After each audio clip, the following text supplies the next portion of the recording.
In this video, I'm going to show you 20 different ways to paint the same watercolor leaf.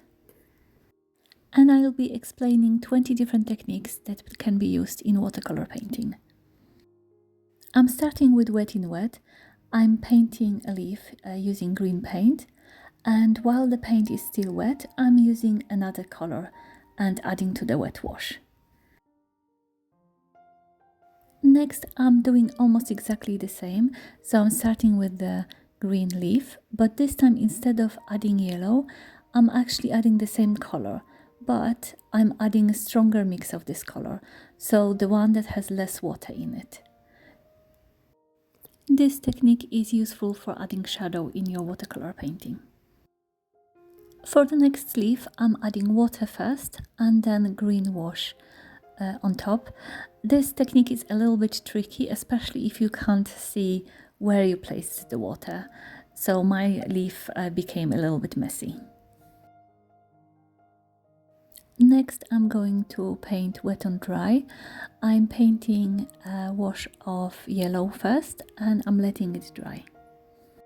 I'm going to do layering with the next leaf, so again I'm just placing a first wash and I will have to wait for it to dry first before adding second wash.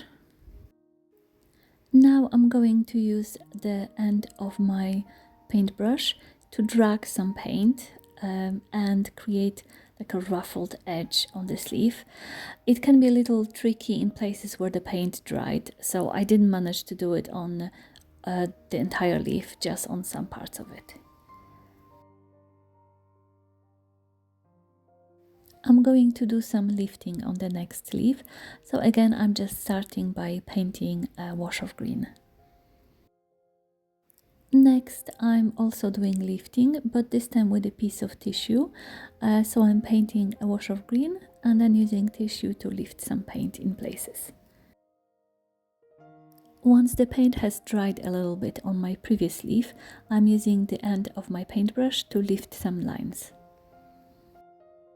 I'm going back to my leaf that I painted wet and dry to do some glazing, but actually the paint is still a little wet. I thought it would be dry.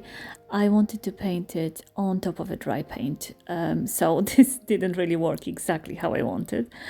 The next one fortunately is dry though, so for this one I'm just layering with another wash on top of a dry wash. Now I'm going to let my paint drip down. I'll be moving my paper, angling it downwards so that it dribbles down. But this technique is easier to use on larger washes.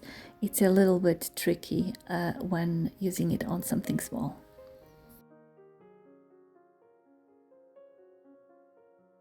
Another technique that's a bit similar to the previous one is using straw or just your mouth to blow your paint, and you can blow it in different directions, and there's just a little bit more control with this one, but yeah, the paint can be blown in different directions, not just downwards.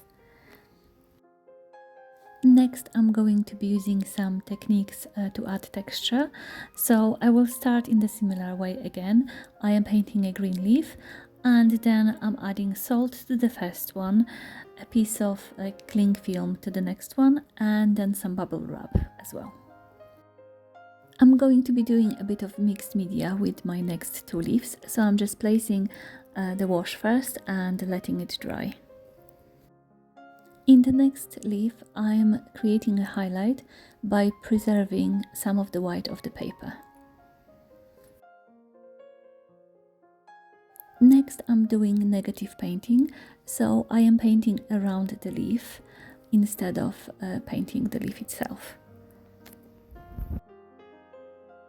Next, I'm using resist to create lines on my leaf. I am using a white oil pastel, but you can also use a piece of candle, or if you have, you can use masking fluid as well. I marked with my finger where my leaf is supposed to go because I can barely see the resist, so this one also can be a little bit tricky to use. I'm going to be using some metallic paint for my next leaf, so I'm just starting by placing a wash and letting it dry. Next, I'm going to be mixing soft and hard edges.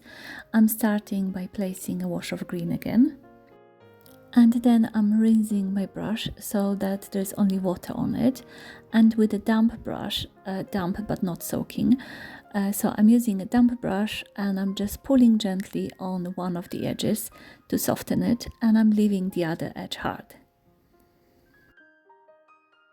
My textured leaves are now dry, so I'm taking off the cling film and the bubble wrap to see how they turn out.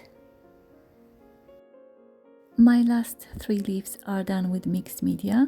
First I'm using black ink, then I'm using watercolor pencil, and for my last leaf I'm using my favorite supply, metallic paint. I hope this was helpful, and I hope this video will inspire you to try some new techniques that you don't usually use. Happy painting!